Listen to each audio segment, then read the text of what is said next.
That's a good one. For UK guys, if you go K, make sure you have a steel oil pan. It's worth it. Just get rid of those aluminum ones from the K20s and get you a steel pan. To absolutely nobody. Life is as great as it seems. You're living my wildest dream. You're counting my money in green. I got money in the.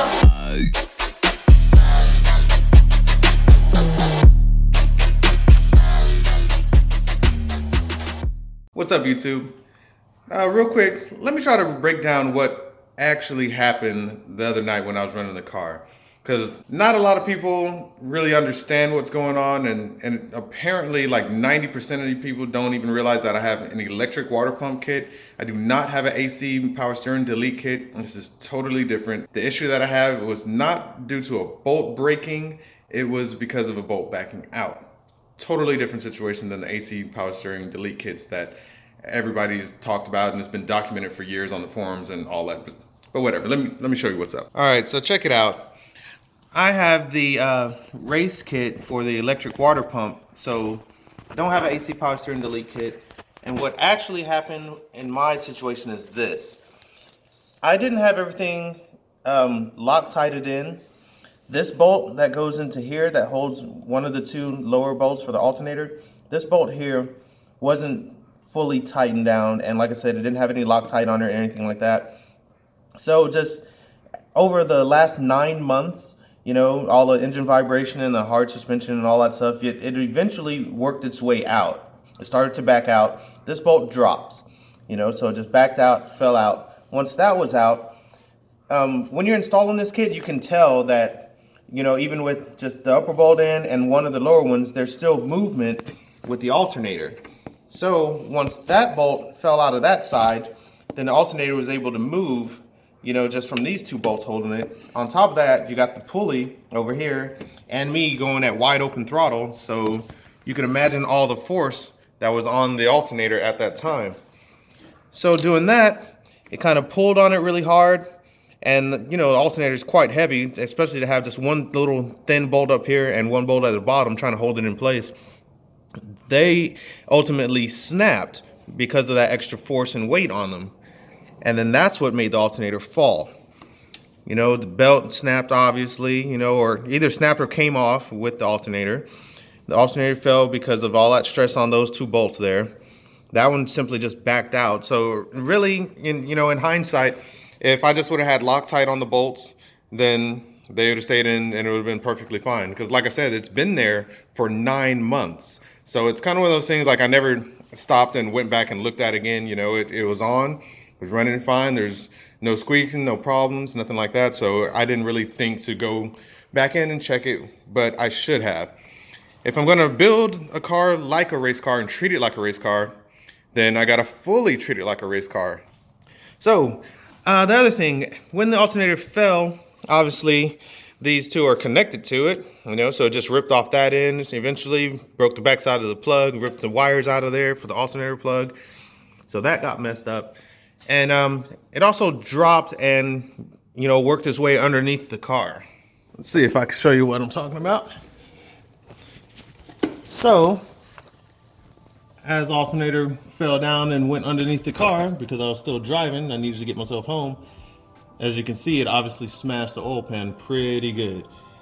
Good thing it didn't hit on the side where the oil pickup is. It didn't cause any problems like that, but it totally smashed in the oil pan. I mean, it's really wrinkled up and bad now. But thank God it was a steel pan. I didn't lose any oil or anything like that. So that's a good one. For UK guys, if you go K, make sure you have a steel oil pan. It's worth it. Just get rid of those aluminum ones from the K20s and get you a steel pan. It's a good investment. It also kind of damaged my flywheel inspection cover over here. I mean, it's dented in and stuff like that and all deformed. And there's like a small crack on the bottom side of my trans case, but it's right where the bolt is for the inspection cover. So it's not really that big of a deal. It's not gonna hurt anything. I can get a new inspection cover and bolt it on there in the top two bolt sections, and that'll be fine. It'll fully cover that up anyways. So that's something I gotta worry about, but it's all fixable stuff. So I really got lucky with it. Like I said in the video, you know, I gotta count my blessings. It could have been way worse than it was, but that's where I am now. So next few things is to start getting the car apart, so that way I can make sure there's no other damage that I missed or overlooked, and then get everything replaced and back on the road.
Just a closer look at the race spec kit for the electric water pump.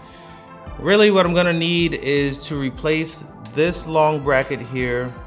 Obviously all the hardware that goes with it. This pulley and side piece, that's fine. I'm gonna need the other pulley that's specific for K-Tune for their alternator. One of those pulleys. This piece right here and this bracket that's against the block. So that way I don't have any stripped or, you know, widened holes and anything like that. And I can actually reinstall everything and actually use Loctite this time once I have it. And of course I got to pick up a new alternator.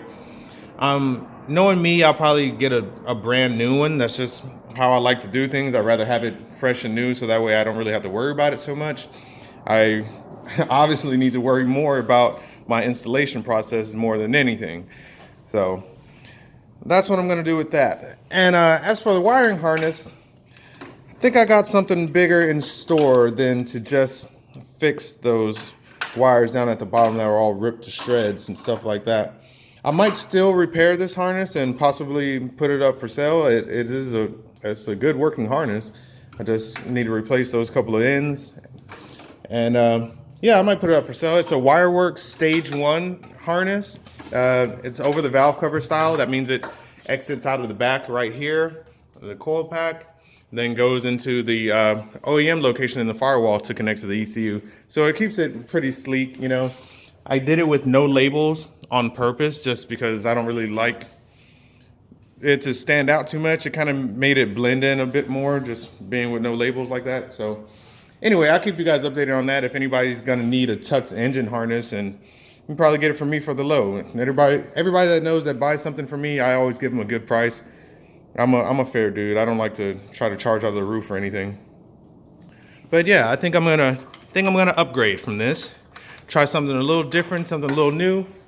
Give you guys something to look at.